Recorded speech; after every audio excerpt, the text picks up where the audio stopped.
12:40 a.m., the phone rang inside a quiet police station in Vallejo, California. The voice on the other end was calm, almost polite. "I want to report a murder," the man said. Then, after a short pause, he added something colder. "I also killed those kids last year." No panic, no heavy breathing, no emotion, just control. Now ask yourself something. What kind of person calmly calls the police to confess, not out of guilt, but almost as if he wanted to be heard? Because that call was not just a confession. It was the beginning of a psychological game that would haunt America for decades.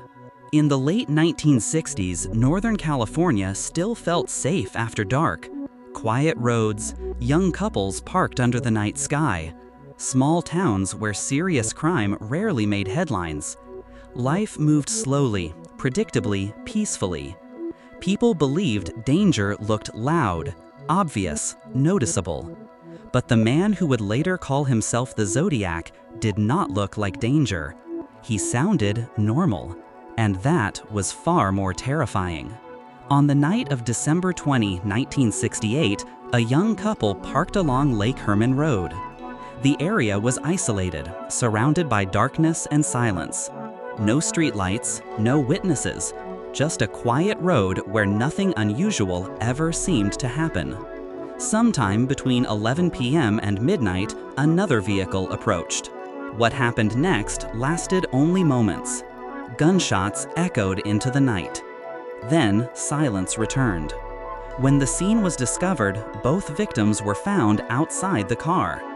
There were no clear signs of a struggle, no robbery, no obvious motive, just a precise act of violence that felt disturbingly controlled. At first, investigators treated it as a tragic but isolated attack.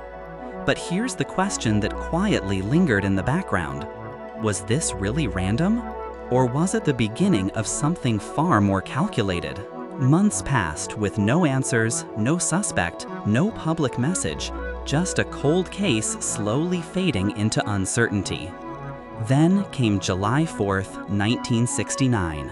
While fireworks filled the skies and families celebrated across town, another young couple sat inside a parked car at Blue Rock Springs Park.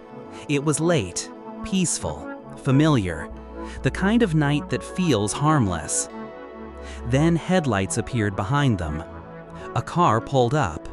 A man stepped out. He walked toward the vehicle without rushing, without hesitation. And suddenly, gunfire shattered the quiet night once again. One victim survived long enough to speak. His voice was weak but clear. He described a man who was calm, heavy-set, methodical, not frantic, not emotional, just deliberate. Now pause for a moment and think about that. Why would a killer remain calm during such an attack? What does that say about his state of mind? Less than an hour later, the Vallejo Police Department received a call. The same voice, the same steady tone, the same emotional distance. He calmly reported the crime location, then casually admitted he was also responsible for the earlier Lake Herman Road murders. No hesitation, no fear of being traced, almost as if he wanted the police to know it was him. And that raises a chilling question. Was he seeking attention, or was he testing how much power he truly had? Weeks later, something even more disturbing happened. On July 31, 1969, 3 newspapers received letters from an unknown sender. Inside were handwritten messages and coded symbols, complex ciphers that looked carefully designed, not random scribbles. The writer demanded front-page publication. If his letters were ignored, he warned, more people would die. This was no longer just a killer hiding in the shadows. This was someone stepping onto a stage. When one cipher was eventually solved, it did not reveal a name. Instead, it revealed a mindset. Detached, observant, coldly philosophical. He spoke about killing as if it were part of a larger personal narrative. Not rage, not chaos, control. Then came the letter that changed everything. This is the Zodiac speaking. With that single sentence, the unknown killer gave himself an identity, a persona, a symbol, a name that would soon spread across headlines, police reports, and public fear. But here's the deeper question. Why would a serial killer create a brand for himself? Because from that moment forward, the crimes were no longer just acts of violence. They became messages. On September 27, 1969, a young couple relaxed near Lake Berryessa. The afternoon sun reflected softly on the water. It was quiet, peaceful, safe, or at least it seemed that way. Then a man approached. He was wearing a dark hood with a strange symbol on his chest. His movements were slow, controlled, intentional. His voice was calm as he spoke, claiming he was an escaped prisoner who needed money and a car. No shouting, no sudden aggression, just tension building with every second. Before leaving, the attacker walked to the victim's car and wrote dates and symbols on the door, linking the attack to previous crimes. Think about the psychology behind that action. He didn't just want to commit the crime, he wanted investigators to connect the dots. Less than 2 weeks later, the violence moved into San Francisco. A taxi driver picked up a passenger on October 11, 1969. It seemed like a routine ride. Ordinary, forgettable, the kind of interaction that happens thousands of times every night in a city. But when the taxi stopped near a quiet intersection, the passenger pulled out a weapon and shot him. Witnesses later described something deeply unsettling. The man did not run. He did not panic. He simply walked away, calmly, casually, as if disappearing into the city was always part of the plan. Soon after, another letter arrived at the press. Inside was a piece of the victim's shirt. Proof, confirmation, control. And now the question becomes unavoidable. Was he committing crimes for violence alone, or for the psychological power of controlling public fear? Detectives began to notice a disturbing pattern. The Zodiac was not just killing. He was watching reactions, reading headlines, studying how the public and police responded. Each letter felt less like a confession and more like a performance. Sometimes he mocked investigators. Sometimes he corrected media reports. Sometimes he hinted at future violence without confirming anything. It was a psychological chess game.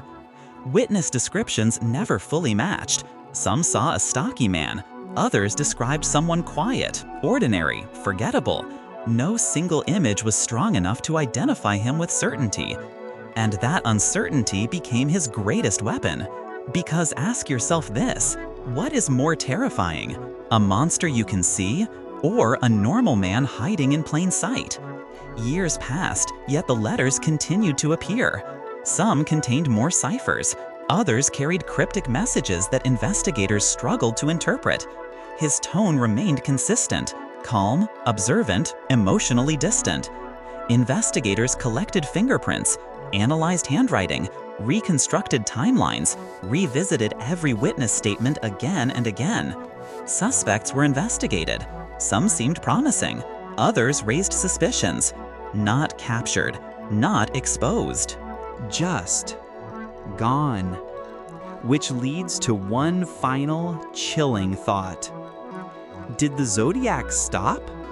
Or did he simply choose silence once he achieved what he wanted most? Control over fear, media, and mystery. Decades later, the original letters still exist. The ciphers, the handwriting, the evidence carefully preserved in archives, waiting for answers that may never come. Investigators continue to reanalyze the case using modern forensic methods: DNA testing, linguistic analysis, geographic profiling. Yet even with advanced technology, the central mystery remains untouched. A man who spoke directly to the world, yet never revealed his true identity. A killer who didn't just commit crimes, but controlled the narrative around them. And now, after all these years, one question still lingers in the shadows of history. Was the Zodiac Killer an ordinary man who blended into everyday life? Or a calculated mind who understood attention, fear, and human psychology better than anyone chasing him? Because sometimes the most dangerous person in a case is not the one who hides completely, but the one who communicates, watches, and vanishes, leaving behind just enough clues to be remembered, but never enough to be found. Like, share, and subscribe for more true crime documentary stories.